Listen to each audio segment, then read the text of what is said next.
Hello and welcome student. आप सभी का स्वागत है विक्रमादित्य एकेडमी ऑफ लॉ के यूट्यूब चैनल, जिसे आप सभी प्रेप वेल के नाम से जानते हैं। आज इस पर्टिकुलर सेशन में क्लैट 2020 के ह्यूज अचीवमेंट के बाद हम आपसे डिस्कस करने वाले हैं क्लैट 2021 के बारे में, और जानेंगे इस पर्टिकुलर सेशन में कि किस पर्टिकुलर टाइप से आप लोग वर्क करें ताकि क्लैट 2021 के लिए आपका लॉजिकल रीजनिंग का जो सेक्शन हो वो सुपर तरीके से तैयार हो जाए। तो इस पर्टिकुलर सेशन में मैं सुनील शर्मा आप सभी के साथ डिस्कस करूंगा। सबसे पहले तो किसी एग्जाम को देने के लिए आपको ये जानना जरूरी है कि प्रीवियस टाइम पीरियड में उसमें किस टाइप के क्वेश्चंस आ चुके हैं, कैसा पैटर्न रहा है। तो क्लैट 2020 जहां पे ड्रास्टिक चेंजेस इन्होंने अपने सिलेबस में किए हैं, तो वहां पे मैं आप सभी को बताऊंगा सैंपल पेपर किस टाइप का था, देन आफ्टर एक्चुअल पेपर किस टाइप का था, और इसके बाद हम लोग ये जानेंगे कि सबसे पहली चीज तो लॉजिकल रीजनिंग होती क्या है। ठीक है, उसके बाद हम ये समझेंगे कि ये कितने टाइप्स में बाइफरकेट किए जा सकते हैं। मेजर आप सभी ने इंडक्टिव एंड डिडक्टिव का नाम सुना होगा, डिटेल्स में इनके बारे में जानेंगे। और इन इंडक्टिव और डिडक्टिव रीजनिंग में किस टाइप के क्वेश्चंस आते हैं उन सभी के टाइप्स के बारे में बात करेंगे। और वेरियस एग्जाम, चाहे वो क्लैट तो हो ही, हमारा फोकस क्लैट है, लेकिन ऐसे स्टूडेंट जो क्लैट अचीव नहीं कर पाते उनके लिए अदर ऑप्शंस क्या होना चाहिए, जस्ट लाइक बीवीपी पुणे हो गया, या फिर सिम्बायोसिस हो गया, बीएचयू हो गया, एमिटी यूनिवर्सिटी हो गया, इन सभी वेरियस कॉलेजेस, यूपीएस, इन सभी में किस टाइप से आप लोगों को वर्क करनी है उसके बारे में हम देखेंगे। और उन पर्टिकुलर एग्जाम्स में इन टॉपिक्स की क्या रेलिवेंसी है वो हम जानेंगे। साथ ही साथ यहाँ पे हम ये भी देखेंगे कि अब आपको क्या प्रिपेयर करना है और कैसे प्रिपेयर करना है ताकि आप अपने एग्जाम तक इजीली प्रिपेयर्ड हो सकें। और जो हमारे एनरोल्ड स्टूडेंट हैं उन एनरोल्ड स्टूडेंट्स को किस पर्टिकुलर टाइप से हम लोग क्लासेस कंडक्ट करवा रहे हैं ताकि वो सारी चीजों को इजीली कर सकें। और अगर आप लोग एनरोल्ड नहीं हैं, आउटसाइडर हैं, तो आप लोग अगर चाहें तो किस टाइप से एनरोल कर सकते हैं उसकी डिटेल्स भी यहाँ पे आपको प्रोवाइड करवाई जाएगी। और साथ ही साथ चूंकि हम सभी ह्यूमन बीइंग हैं और हम सभी सोशल एनिमल्स के नाम से भी जाने जाते हैं, तो बेसिकली जब हम सब सोशल हैं तो हम लोगों को अपने समाज के लिए कुछ ना कुछ करना चाहिए। तो ऐसे अंडर प्रिविलेज्ड चिल्ड्रंस हैं या फिर ऐसे पर्सन्स हैं जो कि कहीं ना कहीं इंस्टीट्यूट्स में कहीं पे भी अपना एनरोलमेंट नहीं करवा सकते हैं, उन लोगों के लिए हम लोग जो एडिशनल हेल्प प्रोवाइड करवाते हैं, जस्ट लाइक जो भी चीजें हम लोग अपने इंस्टीट्यूट पे पढ़ाते हैं उसका 10 to 15% उन लोगों के लिए फ्री ऑफ कॉस्ट अवेलेबल करवाते हैं। तो किन किन प्लेटफॉर्म्स पे किस टाइप से उनको ये सारी चीजें हम लोग अवेलेबल करवाते हैं वो भी इस पर्टिकुलर सेशन में आपको बताया जाएगा। बेसिकली ये जो सेशन है नियर अबाउट आप एक्सपेक्ट करते हो 40 to 45 मिनट्स का होगा। तो अगर आप में से कोई पूरा वीडियो देखता हो तो वेल एंड गुड है, अगर आप पहली बार ही प्रिपेयर करने की स्टार्ट कर रहे हो तो। अगर कोई पहले से ही नोन है इन सभी चीजों से तो वो किसी पर्टिकुलर सेक्शन पे स्विच कर सकता है। उसके लिए जो टाइम स्टैम्प है आप सभी को नीचे कमेंट सेक्शन में देखने को मिल जाएगा, वहां से आप अपने अकॉर्डिंग वीडियो में स्विच कर सकते हैं। तो स्टार्ट करें। जैसा कि आप सभी को पता है क्लैट 2020 के सैंपल पेपर के ऊपर आते हैं हम। इसके पीछे भी एक पर्टिकुलर रीजन है। रीजन क्या है, आप लोगों ने देखा कि क्लैट का जो पैटर्न था वो एकदम से बदल दिया गया था दिसंबर के समथिंग में। और यहाँ पे क्लैट कंसोर्टियम ने ये बताया था कि अब जो पेपर होगा वो थोड़ा सा लेंदी हो जाएगा। ठीक है, और लेंदी होने के साथ साथ ये जो पेपर होगा इनमें बहुत सारे पैसेजेस होंगे, बहुत सारे वर्ड्स होंगे जिनको पढ़ना देन आफ्टर आंसर देना। तो दैट मीन्स आपकी एक रीडिंग कैपेबिलिटी बहुत अच्छी होनी चाहिए, उसके बिना आप इस पेपर को सॉल्व नहीं कर पाओगे। नियर अबाउट मैं ये एक्सपेक्ट करता हूं कि अगर आपकी रीडिंग स्पीड 400 वर्ड्स पर मिनट की नहीं है तो आपके लिए ये पेपर नहीं था। क्योंकि जब तक आप इस पर्टिकुलर पेपर को पढ़ के समझ पाएंगे देन आफ्टर आप उसका आंसर दे पाएंगे। कई बार हो सकता है कि आपको समझ में नहीं आया, आपको रीटेक करना पड़े, तो ऐसे में आप लोगों की स्पीड अगर इससे कम है तो आपको बहुत प्रॉब्लम होने वाली है। तो उसके ऊपर भी आप लोगों को वर्क करना चाहिए। ठीक है, वो हम देखेंगे। तो सबसे पहले सैंपल पेपर 1 की बात करते हैं, जहां पे आप लोगों को देखने को मिला कि डिडक्टिव रीजनिंग इस बार नई ऐड कर दी गई थी। ठीक है, डिडक्टिव के टाइप्स के ऊपर हम आगे सेशन में डिस्कस करने वाले हैं। तो डिडक्टिव के 4 पैसेजेस थे जिसपे ओवरऑल 5 क्वेश्चन का एक एवरेज था और 20 क्वेश्चंस आपको देखने को मिले। आर्ग्यूमेंट से रिलेटेड क्वेश्चन हुआ, चाहे पैसेज से रिलेटेड क्वेश्चन हुआ, अजम्पशन के क्वेश्चंस हुए, तो इन पे 1, 1 एंड 3 क्वेश्चंस आप लोगों को देखने को मिल रहे हैं। एक जो थिंग थी आप लोगों के लिए, पजल पहले बहुत टिपिकल और हार्ड होता था, इस बार इन्होंने पजल को बहुत इजी कर दिया, क्योंकि जो सबसे बेसिक क्वेश्चन होता है डेटा बेस्ड पजल का, वो इन्होंने इस बार दिए, और एक ही पजल गिवन थी जिसमें 5 क्वेश्चंस थे। तो ऐसे ओवरऑल इन्होंने 30 क्वेश्चंस का एक सेट आपको अवेलेबल करवाया था, जबकि सैंपल पेपर सेकंड में एक चीज कॉमन थी, डिडक्टिव के 4 पैसेज, सेम एज थर्ड के अंदर भी डिडक्टिव के 4 पैसेजेस थे। लेकिन यहाँ पे नंबर ऑफ क्वेश्चंस थोड़े से इंक्रीज हो गए थे, जस्ट लाइक यहाँ पे 5 का एवरेज था तो यहाँ पे 6 का एवरेज कर दिया गया। ब्लड रिलेशन सीरीज और सिलॉक्स हमारे प्रीवियस पुराने टॉपिक्स पहले से ही रहे हैं, जो ईच एंड एवरी ईयर आते ही थे, इस साल भी देखने को आपको मिले हैं। सिलॉक्स का भी इन्होंने क्वेश्चन इंक्रीज करके 5 क्वेश्चन बताया, ये इनके सैंपल पेपर थे, और एज ऑन एवरेज 30 क्वेश्चन आप एक्सपेक्ट कर सकते हो कि आपके पेपर में आएंगे। लेकिन यहाँ पे जब आप एक्चुअली इस पेपर को देने गए तो आपके पेपर का जो पैटर्न था वो बिल्कुल आप लोगों को बदला हुआ दिखाई दिया। बदला हुआ कैसे दिखाई दिया कि जब आप एक्चुअल पेपर के लिए पहुंचे तो आपको डिडक्टिव रीजनिंग के क्वेश्चन तो दिखे। डिडक्टिव रीजनिंग के 25 क्वेश्चंस यहाँ पे आपको मिल गए, जो एज ऑन 5 क्वेश्चन का एवरेज था। सिचुएशन बेस्ड कंक्लूजन के 2 क्वेश्चन दिखे, जो अभी तक ऐसा कुछ देखने को नहीं मिल रहा था इनके सैंपल पेपर में। स्टेटमेंट एंड अजम्पशन की यहाँ पे बात की जाए तो पहले आपने सैंपल पेपर में देखा था और एक इन्होंने दिया भी है। डेटा बेस्ड पजल इन्होंने पहले 5 दिए थे, अब इन्होंने क्या कर दिया, एक लंबा चौड़ा डेटा बेस्ड पजल देने के बाद सिर्फ एक ही क्वेश्चन आपको दिया, जो थोड़ा सा कहीं ना कहीं कहा जा सकता है कि लेंदी पेपर था। कोडिंग डिकोडिंग इन्होंने बताई भी नहीं थी, और उसके बाद भी ये क्वेश्चन आपको देखने को मिला। तो इनका जो ये पैटर्न था, इससे आपको ये चीज तो डेफिनेटली समझ में आ रही है कि इन्होंने जो पैटर्न कहा था उसको 100% ये लोग एप्लीकेबल नहीं बना पाए, और पुराने पैटर्न पे बेस्ड क्वेश्चंस भी आप लोगों को यहाँ पे देखने को मिल गए हैं। तो टोटल आपको पुराने जो टाइप्स हैं उन पे भी वर्क करना चाहिए। आगे मैं बात करूंगा कि कौन कौन से क्वेश्चंस हैं या किन किन टाइप पे आपको वर्क करना है। उसके पहले हम इस पेपर को एनालाइज करते हैं तो हमें देखने को मिलता है कि ये पेपर बहुत लेंदी था, जहाँ पे 3734 वर्ड्स थे जिनको पढ़ने थे आपको। ओवरऑल 5 पैसेजेस तो आप डिडक्टिव के ही देख पा रहे हैं, जबकि 9 पेज थे, यहाँ पे 9 पेजेस आप पढ़ेंगे देन आफ्टर आंसर देंगे, और तो आपके लिए बहुत ज्यादा लेंदी हो जाएगा। जैसा मैं पहले भी बोल चुका हूं कि आपकी रीडिंग स्पीड बहुत अच्छी होनी चाहिए, आपकी अंडरस्टैंडिंग अच्छी होनी चाहिए।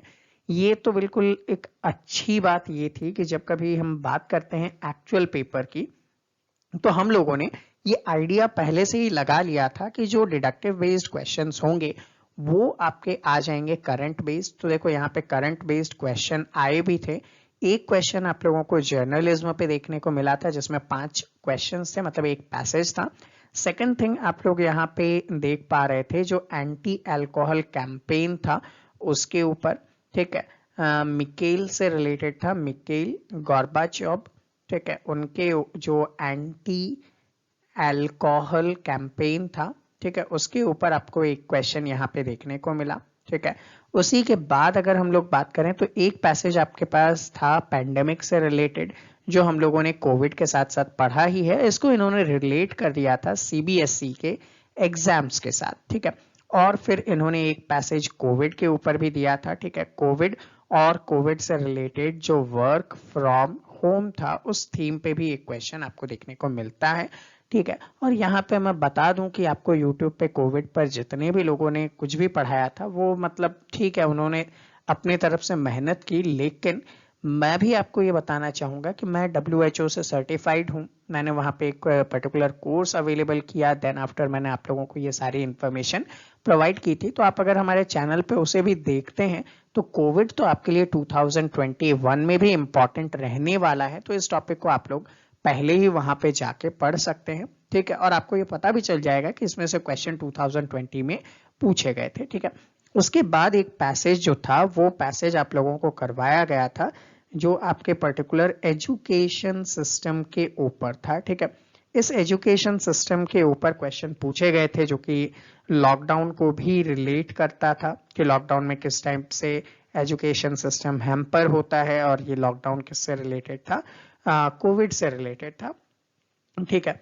तो वो सारी चीजें आप लोगों को यहाँ पे देखने को मिली थी। तो ओवरऑल ये कहा जा सकता है कि अगर आपकी अंडरस्टैंडिंग और रीडिंग स्किल्स या स्पीड अच्छी नहीं थी तो आप लोगों के लिए यहाँ पे प्रॉब्लम क्रिएट हो सकता था, ठीक है। लेकिन हमारे स्टूडेंट के लिए एक एडवांटेज था कि ये सारे ही टॉपिक उन्होंने करंट अफेयर्स के सेक्शन में पढ़े हुए थे, तो उनको पूरे पैसेज को पढ़ने की रिक्वायरमेंट नहीं थी। इजीली वो इसका जल्दी से आंसर दे पाए थे, ठीक है।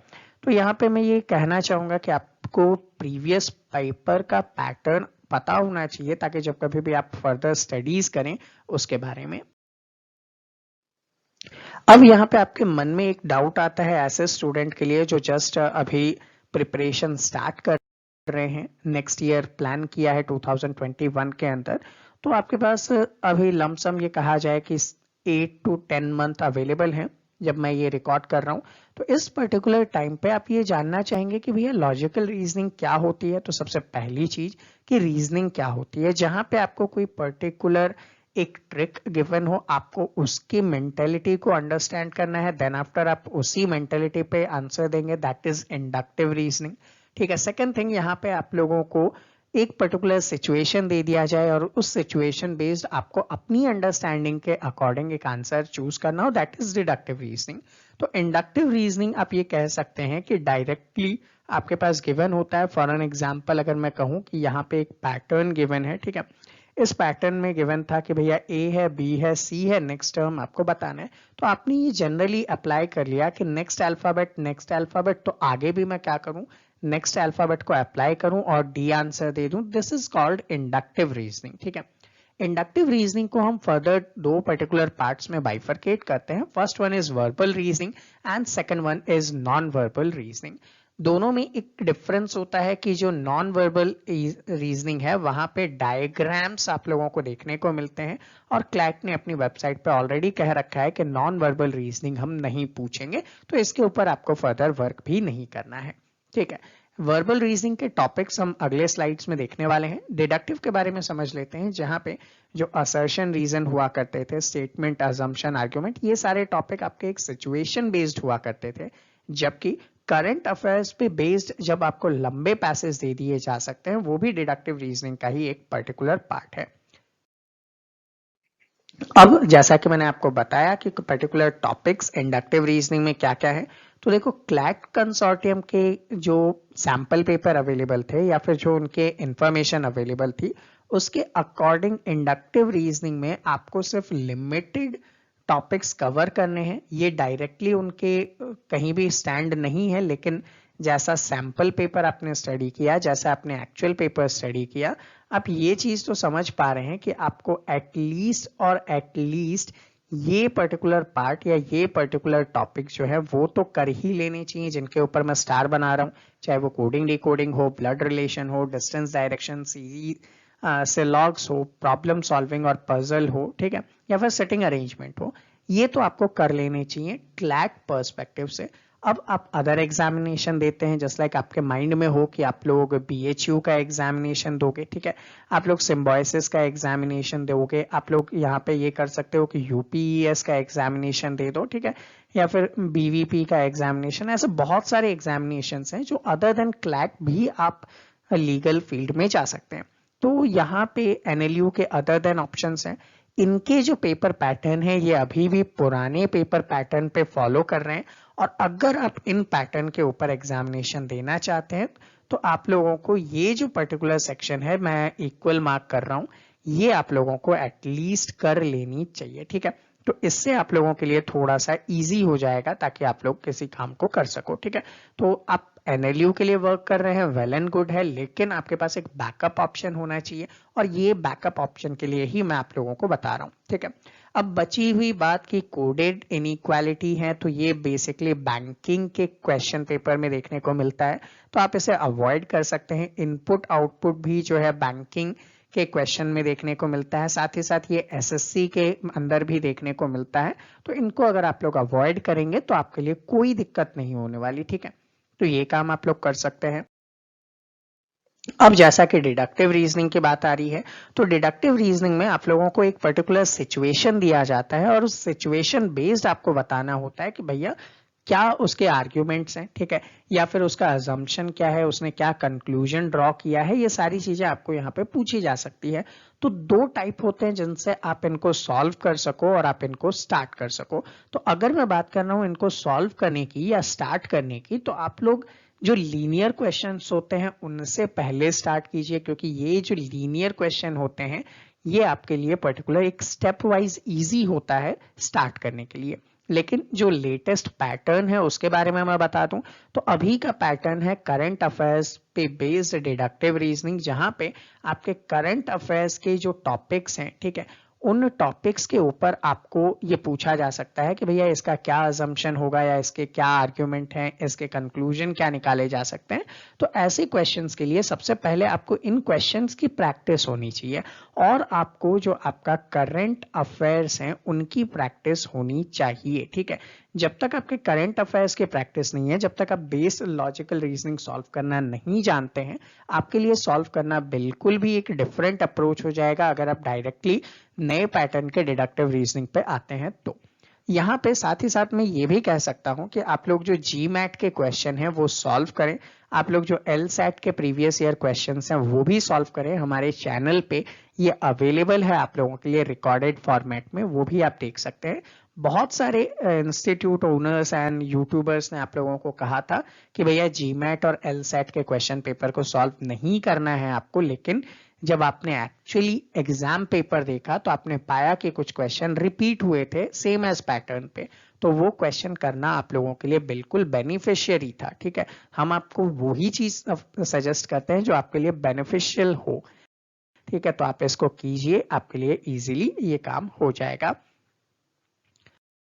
अब जैसा कि मैं आप लोगों को बताना चाह रहा था कि प्रीवियस एग्जामिनेशन में कितनी क्या इंपॉर्टेंस रही है इन टॉपिक्स की, तो अल्फाबेट एंड नंबर अरेंजमेंट की इंपॉर्टेंस बहुत पहले हुआ करती थी, आजकल इसकी इंपॉर्टेंस नहीं है। ये जो एनालिसिस है ये मैं क्लैट का दे रहा हूं, वो भी ओल्ड पैटर्न पे, ठीक है। ओल्ड पैटर्न पे क्लैट का एनालिसिस कर रहे हैं हम। क्यों कर रहे हैं? क्योंकि जो बीएचयू का पैटर्न है वो अभी भी सेम है, ठीक है। आप लोग अगर यहाँ पे देखेंगे कि जो बीवीपी पुणे है उसका भी सेम एज पैटर्न है, यहाँ पे सिम्बायोसिस का भी सेम पैटर्न है। आप लोग एमिटी में जाते हैं तो वहां भी सेम पैटर्न है, ठीक है। यूपीईएस के अंदर जाते हैं या ऐसे अदर लॉ कॉलेजेस में जाते हैं तो उनका पैटर्न अभी भी क्लैट का ओल्ड पैटर्न है लॉजिकल रीजनिंग में, और वहां पे ये क्वेश्चन इसी फॉर्मेट में पूछे जाते हैं। तो अगर आप क्लैट के लिए प्रिपेयर कर रहे हैं तो आपको डिडक्टिव के ऊपर ज्यादा फोकस करना है, लेकिन अगर आप ये चाहते हैं कि आपका अगर एनएलयू में सिलेक्शन हो, वेल एंड गुड, नहीं है तो भी मुझे तो कहीं ना कहीं एडमिशन चाहिए, तो ऐसे स्टूडेंट के लिए ये बेटर होगा कि वो इन सभी टॉपिक्स को लेकर चले। अगर आप इन टॉपिक्स को करते भी हो तो विद इन अ मंथ आप इसे प्रिपेयर कर सकते हो इजीली, ठीक है। फोकस्ड वे में 200 questions each and every topic से कर लोगे तो भी आपका काम हो जाएगा। तो यहाँ पे देखो कोडिंग एंड डिकोडिंग इस बार पूछा ही गया है, इंपॉर्टेंट है, और पहले भी आप इसकी इंपॉर्टेंस देख पा रहे हो, ठीक है। सेम एज अगर आप लोग देखेंगे तो यहाँ पे आपको देखने को मिला पजल के क्वेश्चन पहले भी इंपॉर्टेंस रखते थे, ठीक है। सिलॉग्स के क्वेश्चन पहले भी इंपॉर्टेंस रखते थे, अभी भी इंपॉर्टेंस रखते हैं। तो इन क्वेश्चंस को तो एटलीस्ट मैं ये कहूंगा कि आप लोगों को सॉल्व कर ही लेना चाहिए, ठीक है। इसके बाद अगर हम बात करें डिडक्टिव रीजनिंग के पुराने वाले पैटर्न पे, तो जहां पे स्टेटमेंट आर्ग्यूमेंट हो गया या फिर असर्शन रीजन, ये सारे क्वेश्चन बहुत कम आते थे पहले भी, ठीक है। और अभी तो आपको पता चल ही गया है कि पैसेज बेस्ड हो गया, ठीक है। तो ये जो टॉपिक्स है इन पे भी क्वेश्चन आप लोग देख सकते हैं, ये आपके काम आ सकते हैं, ठीक है। क्लॉक एंड कैलेंडर बहुत ही टिपिकल तो नहीं होता, इजी है। यहाँ पे प्रीवियस टाइम पीरियड में इतने क्वेश्चंस आए हैं, यहाँ पे इसको मैंने हाईलाइट इसलिए किया है क्योंकि पहले ये जो सेक्शन है ये आता था लॉजिकल रीजनिंग के सेक्शन में, ठीक है। लेकिन 2019 में इन्होंने इसे मैथ्स के सेक्शन में डालना स्टार्ट कर दिया था, ठीक है। तो ये कैलकुलेशन जो है वो उसके अकॉर्डिंग आपको प्रेजेंट की गई है। तो इससे भी आप एक आइडिया लगा सकते हैं कि आपको किस टाइप से इसके लिए प्रिपेयर करना चाहिए और किस टॉपिक को कितनी इंपॉर्टेंस देनी चाहिए। अब हम बात करेंगे कि आपके लिए क्या रोड मैप हो, कि आप किस टाइप से इनको स्टार्ट करें, किस टाइप से इनकी स्टडीज करें, ताकि इजीली आप लोग जो भी गोल है आपका वो अचीव कर सके। तो चलते हैं कहाँ से आपको स्टार्ट करना है। तो पहला मेरा मोटिव यही होगा कि आप लोग बेसिक से स्टार्ट करें, और बेसिक हमारा क्या होता है तो आप बता ही देंगे कि इंडक्टिव डिडक्टिव रीजनिंग के जो टॉपिक हैं that is considered as basic topics, वहां से आपकी जनरल अंडरस्टैंडिंग क्वेश्चन को सॉल्व करने का पैटर्न स्टार्ट हो जाता है। देन आफ्टर आप जाएंगे डिडक्टिव के ऊपर, और डिडक्टिव के ऊपर भी जब आप जाएंगे तो मेरा ये कहना होगा कि आप सबसे पहले जो लीनियर बेस्ड क्वेश्चन है, ठीक है, जो लीनियर बेस्ड क्वेश्चन है उनके ऊपर वर्क करें। ठीक है, तो डिडक्टिव में आप सिंपल वे में पहले वर्क करें। उसके बाद आप लोगों को क्या करना है, जीमैट के क्वेश्चंस को सॉल्व करना है। ठीक है, ये नहीं कि आप जीमैट के 50 साल के पेपर लेके बैठ जाओ। ठीक है, आपको प्रीवियस 5 to 10 ईयर्स के पेपर तो देखने हैं, आप लोगों को एलसेट के पेपर सॉल्व करने हैं। उसके बाद आप लोग क्या करें, जीके प्रिपेयर करें, और उसके बाद आप जीके रिलेटेड पैसेज के क्वेश्चन सॉल्व करेंगे, तब जाके जो आपके न्यू टाइप डिडक्टिव रीजनिंग है वो प्रिपेयर हो सकेगी। आई रिपीट, अगर आपने इन स्टेप्स को अवॉइड किया और बीच में अपने मन से कुछ करना चाहा, तो ये है कि आपको बाद में रियलाइज होगा कि आपने अपना टाइम वेस्ट किया है, क्योंकि ये एक सही अप्रोच है इसके ऊपर वर्क करने के लिए। बाकी आपकी मर्जी, अगर आप चाहते हैं अपना टाइम वेस्ट करना है देन आफ्टर किसी चीज को अप्लाई करना, तो यू आर फ्री, जो भी आपको करना है वो आप कर सकते हैं। लेकिन एक ऐसे स्टूडेंट के लिए जो रिजल्ट क्लेम करना चाहता है, उसके लिए ये मेथड सबसे बेस्ट होगा।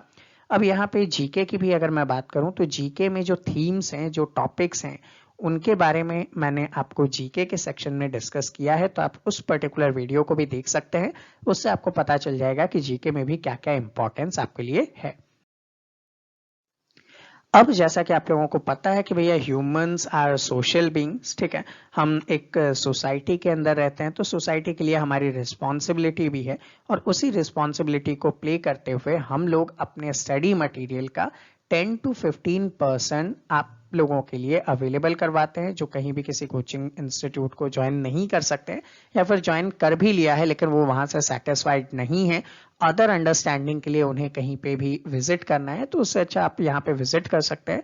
आपको वही क्वालिटी मिलेगी जो हमारे क्लासरूम प्रोग्राम में होती है, लेकिन जो कंटेंट है उसकी लिमिटेशंस आप यहाँ पे देख पाओगे। तो जो हमारे स्टूडेंट एनरोल्ड होते हैं उन लोगों के लिए इस टाइप से रेगुलर हम लोग पोस्ट करते रहते हैं, वो इनके लिए इजी हो जाएगा। ये हमारा टेलीग्राम चैनल है, यहाँ पे आप लोग आते हैं तो यहाँ पे आप लोगों को बहुत सारी चीजें अवेलेबल करवाई जाती है, वो आप लोग यहाँ पे देख सकते हैं। और अगर आप देखें हमारे प्लेलिस्ट पे यूट्यूब पे, तो हिंदू एडिटोरियल का भी कॉम्प्रीहेंशन आपको मिल जाएगा। मैथमेटिक्स का सेक्शन पूरा का पूरा हमने सॉल्व कर रखा है, 16 वीडियो है, दैट मीन्स आप समझ सकते हो कि हमने स्टार्टिंग से लेकर अभी तक के सभी चीजों को मैथ्स के सेक्शन में सॉल्व किया है, क्लैट और एलिट से रिलेटेड। ठीक है, सेम एज क्लैट 20 के लिए हमने जीके की कुछ क्लासेस अवेलेबल की थी, टोटल 21 वीडियोस थे। और अगर आप देखो तो इनसे ही आपको पता चल जाएगा कि क्लैट 2020 में 2 क्वेश्चन आउट ऑफ 7 आ गए थे डायरेक्ट वे में, और ये तो वो है जो हम लोगों ने फ्री में आप लोगों के लिए अवेलेबल करवाया था। लेकिन जो हमारे एनरोल्ड स्टूडेंट है, वो अगर आपसे कभी मिले तो उनसे पूछ लीजिएगा, जीके के सेक्शन में सभी पैसेजेस हमारे पढ़ाए हुए थे, तो वो आपको मिल जाएगा। क्लैट के मैराथन में बहुत सारी चीजें हमने पढ़ाई थी, बीएचयू एटसेट्रा के प्रीवियस ईयर पेपर हमने सॉल्व करवाए, एलेट वगैरह के सॉल्व करवाए, तो बहुत सारा कंटेंट आप लोगों को इस चैनल पे मिल सकता है। तो आप हमें फॉलो कर सकते हैं, इन सभी का लिंक आप लोगों को डिस्क्रिप्शन में प्रोवाइड किए गए हैं। अब बात आती है कि इनको किस टाइप से प्रिपेयर करेंगे, तो जैसा मैंने आप लोगों को कहा ही था कि सबसे पहले इंडक्टिव रीजनिंग से स्टार्ट कीजिए, और इंडक्टिव रीजनिंग में भी एक बेस बना के चलिए। ठीक है, बेस में भी आप क्या करेंगे, ब्लड रिलेशन के ऊपर आप सबसे पहले आइए। ठीक है, क्योंकि ये एक वो टाइप का क्वेश्चन है जो आपकी फैमिली से ही रिलेटेड है, आप इजीली उनको समझ सकते हैं। ठीक है, उसके बाद आप अगर आते हैं तो सीरीज के क्वेश्चन को इजीली सॉल्व कर सकते हैं। देन आफ्टर आप चाहें तो सेलॉग्स के ऊपर आ सकते हैं। ठीक है, और सेलॉग्स के ऊपर आने के बाद फिर थोड़ा सा आपके लिए इजी हो जाता है कि आप जो अदर बचे हुए रिमेनिंग टॉपिक्स हैं, जस्ट लाइक कोडिंग वगैरह हो गया। ठीक है, तो यहाँ पे कोडिंग डी कोडिंग लिख देता हूं मैं। ठीक है, कोडिंग डी कोडिंग आप लोग यहाँ पे कर सकते हैं, एंड अदर पर्टिकुलर जो पार्ट्स हैं उनको कवर कर सकते हैं, तो आपके लिए इजी हो जाएगा। उसके बाद जब आप डिडक्टिव पे आते हैं, तो जो लीनियर 1 टाइप के मैंने आप लोगों को बताए थे, ठीक है, जो सिंपल वाले, उनके ऊपर आप पहले वर्क कीजिए। देन आफ्टर आप जीमैट के ऊपर वर्क कीजिए, देन आफ्टर आप एलसेट के ऊपर वर्क कीजिए। ये भी रिकॉर्डेड हमारे चैनल्स पे अवेलेबल है। और उसके बाद आपको जाना है जीके या फिर करंट पे बेस्ड क्वेश्चंस के ऊपर, तभी जाके आपकी अंडरस्टैंडिंग डेवलप्ड हो पाएगी और आप मैक्सिमम मार्क्स यहाँ पे स्कोर कर पाओगे। अब यहाँ पे आप लोगों को थोड़ा सा मैं आइडिया दे देना चाहूँगा कि जो हमारे एनरोल्ड स्टूडेंट्स हैं उन लोगों के लिए बैच में किस टाइप से चीज़ें अवेलेबल है। तो जो हमारा ऐप है उसका हम एक बार विजिट कर लेते हैं, उसके बाद फिर मैं आपसे बात करता हूँ आगे। तो चलिए एक बार हम अपने ऐप को विजिट करते हैं। चलिए तो हमारे ऐप की तरफ आगे बढ़ते हैं। इसके लिए आपको प्ले स्टोर पे जाना है, प्रेप वर्ल्ड टाइप करना है और सर्च करना है। जैसे ही आप सर्च करते हैं तो ये देखिए ये हमारा ऐप है जिसमें आप लोगो देख पा रहे हैं, विक्रमादित्य लिखा हुआ देख पा रहे हैं। ठीक है, basically Vikramaditya academy of law लिखा हुआ है। ठीक है, जैसे ही आप इसे ओपन करते हैं, ओपन करने के बाद इस टाइप का एक इंटरफेस आप सभी के सामने आता है। देन आपको रजिस्टर्ड करना होता है एक पर्टिकुलर बैच के अंदर। उसके लिए आपको कॉल डिटेल्स जो हैं अगले स्लाइड पे मिल जाएगी, उसके थ्रू आप रजिस्टर्ड हो सकते हैं। उसके बाद आप लोगों का जो ओवरव्यू है वो इस टाइप का होगा, जहाँ पे इस टैब में आप अपना नेम एंड डिटेल्स देख पाएंगे। यहाँ पे आपको समझाने के लिए मैंने एक ऐप में आईडी क्रिएट की है ताकि आप लोगों को सारा टूर करवा सकूं, क्योंकि हमारे टीचर्स का और स्टूडेंट का जो वर्जन है दोनों अलग अलग हैं और दोनों को अलग अलग टाइप की चीज़ें दिखाई देती है। तो मैंने जस्ट एक स्टूडेंट टैब यहाँ पे क्रिएट करके आपको दिखाने की कोशिश कर रहा हूँ कि आप लोगों को ये इंटरफेस कैसे दिखेगा। तो जैसे ही आप यहाँ पे आते हैं, वॉच वीडियोज़ है, प्रैक्टिस नाउ है, ठीक है, प्ले गेम्स है, ऑफलाइन अगर आपने वीडियो डाउनलोड कर रखी है, आपके पर्टिकुलर रीजन में नेटवर्क इशू है तो आप लोग को डाउनलोड कर सकते हो, देन आफ्टर उसको बाद में प्ले कर सकते हो। इस टाइप के जो वीडियोस हैं जो रिसेंटली पब्लिश्ड हुए हैं और आपने नहीं देखा है वो आप लोगों को यहाँ पे दिखाई दे जाएगा। तो ये एक बेसिक एप्टीट्यूड है कि कब कौन सी क्लास होने वाली है, ठीक है, कितने बजे होने वाली है, तो वो टाइमिंग्स वगैरह आपको यहाँ पे दिखाई देते हैं।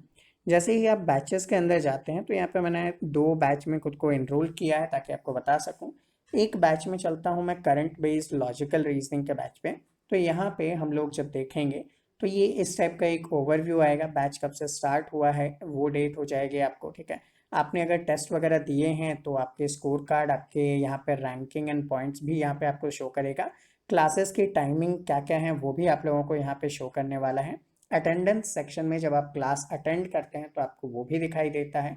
असाइनमेंट सेगमेंट में जब आप आते हैं तो इस टाइप से जो भी हैंड रिटन नोट्स है यहाँ पे मैं आप लोगों को सबमिट करता हूँ। जस्ट लाइक मैंने अगर बॉर्डर रिलेटेड डिस्प्यूट पे कोई टॉपिक पढ़ाया है तो यहाँ पे आपको ओपन करके दिखा देता हूँ कि किस टाइप से ये दिखाई देगा। ठीक है, तो जैसे ही आप लोगों ने इसे डाउनलोड किया और डाउनलोड करने के बाद अगर हम बात करें तो उसके बाद जो मैं आपको पर्टिकुलर क्लास में उस टाइम पे पढ़ा रहा हूँ करंट अफेयर्स के अंदर, जीके के अंदर या लॉजिकल के अंदर, तो वो जो मेरा हैंड रिटन नोट्स होने वाला है वो सारी चीज़ें आपको इस टाइप से मिल जाएगी।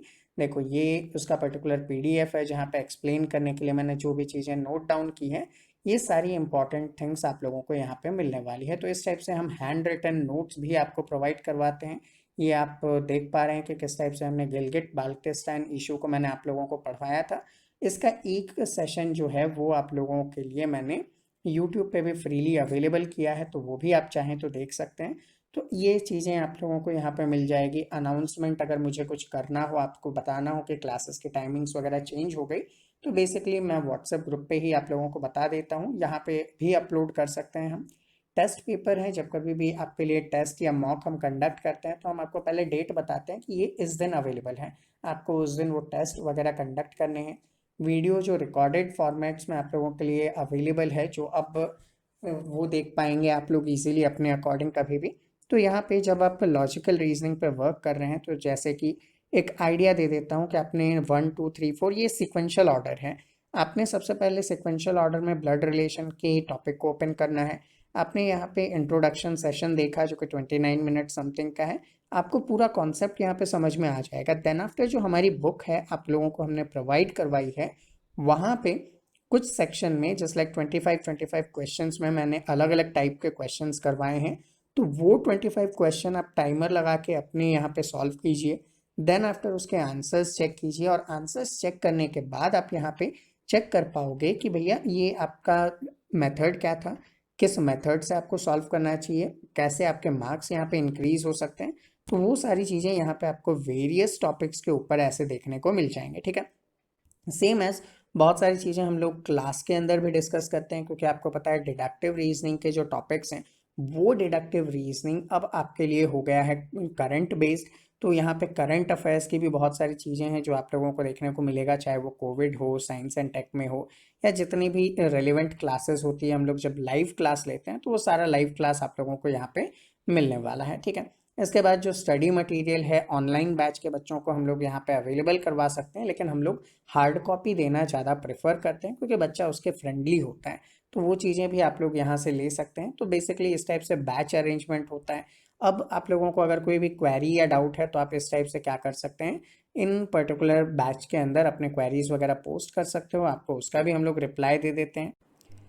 तो ये है आपका प्रोफाइल सेक्शन, जहाँ पे आप लोग अपनी डिटेल्स देख सकते हैं, बैच के बारे में जान सकते हैं कि किस किस बैच में आपकी प्रोग्रेस क्या है, वो चीज़ें आप देख पाएंगे, आपकी परफॉर्मेंस वगैरह हो जाएगी, ठीक है। तो यहाँ जस्ट डेमो अकाउंट मैंने क्रिएट किया है, तो डिटेल्स यहाँ पे आपको 0% दिख रही है। बाकी एक्चुअली जो आप वर्क करेंगे उसके अकॉर्डिंग ये चेंज होते रहेंगे, ठीक है। आपके पेमेंट, असाइनमेंट्स एक्सेट्रा, ये सारी चीज़ें आप लोगों को यहाँ पे मिल जाएगा, ठीक है। तो इसके बाद भी अगर आपको कोई भी डाउट या क्वेरी है तो आप गिवन नंबर पे कांटेक्ट कर सकते हैं। चलिए वापस पीपीटी पे आते हैं, ताकि सारी चीज़ें जैसी कंटिन्यू चल रही थी उसको हम कंटिन्यू कर सकें। तो अभी तक स्टूडेंट आप सभी को हमारा सिस्टमैटिक अप्रोच समझ में आ चुका होगा, जिसके साथ हम आप लोगों के लिए वर्क करते हैं ताकि आप सभी का ऑल इंडिया रैंक सामने निकल कर आ सके। और ऐसे ही एक एग्जाम्पल मैं आप सभी को देना चाहूँगा। जब लॉकडाउन हुआ था उसके बाद एक बच्चे ने हमारे पास एडमिशन लिया, अदिति राठौड़।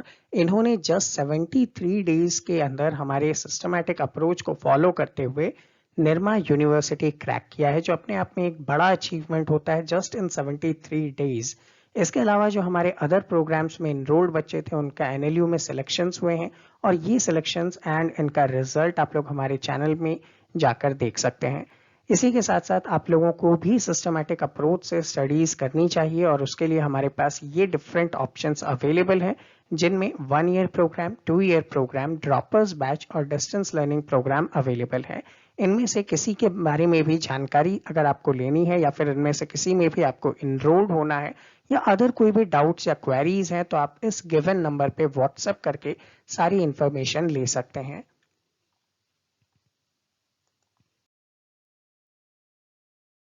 तो उम्मीद करता हूं कि वो सारी चीजें आप सब समझ चुके होंगे। फिर भी आपके माइंड में कोई भी डाउट या क्वेरी है तो आप कमेंट सेक्शन में कमेंट कीजिए, आपको उसका रिप्लाई जरूर दिया जाएगा। साथ ही साथ इस वीडियो को ज़्यादा से ज़्यादा लाइक और शेयर कीजिए ताकि बाकी भी इसका बेनिफिट उठा सकें। और अगर आप हमसे जुड़ना चाहते हैं तो इन वेरियस प्लेटफॉर्म्स पे, जिनके लिंक आप लोगों को डिस्क्रिप्शन पे गिवन है, वहां से आप लोग हमारे साथ जुड़ सकते हैं, और जो फ्री कंटेंट हम लोग आप लोगों के लिए अवेलेबल करवाते हैं उसका बेनिफिट ले सकते हैं। तो मिलते हैं आपसे अगले सेशन में, तब तक के लिए जय हिंद।